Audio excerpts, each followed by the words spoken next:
Hello everyone, আমাদের রাগারাগি কিন্তু শুরু হয়ে গেছে অলরেডি। কোথাও নিয়ে যাবে আর একটু রাগারাগি হবে না? এটা তো হতেই পারে না, অসম্ভব একটা ব্যাপার।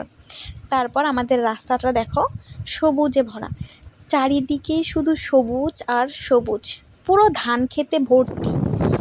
আর তারপরে তোমাদের আরেকটা জায়গা দেখাই, যেখানে আমাদের শীতে সবাই ওখানে রিলস করতে আসে। রাস্তাটা হয়তো ঠিক করবে, দুই দিকে দেখো মাটি কাটছে। তারপর গেলাম ব্যাগের দোকানে ব্যাগ নিতে, কিন্তু আমার ব্যাগ পছন্দ হচ্ছিল না, কিন্তু কি করা যাবে, যেহেতু আমার একটা দরকার, তো আমি একটা নিয়েই নিলাম ওখান থেকে। তারপরে মনটা চাইলো যে একটু বাড়ি থেকে ঘুরে আসি, তারপর বাড়িতে আসলাম।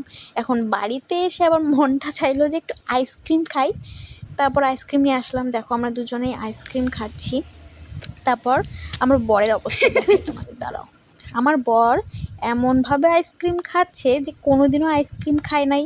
আর শ্বশুরবাড়ির আইসক্রিম বলে কথা, এত স্বাদ শ্বশুরবাড়ির আইসক্রিমের, কি বলবো। দেখো আমারটা এখনও মানে শেষই হলো না, অর্ধেকও শেষ হলো না, তাতে ওর শেষ।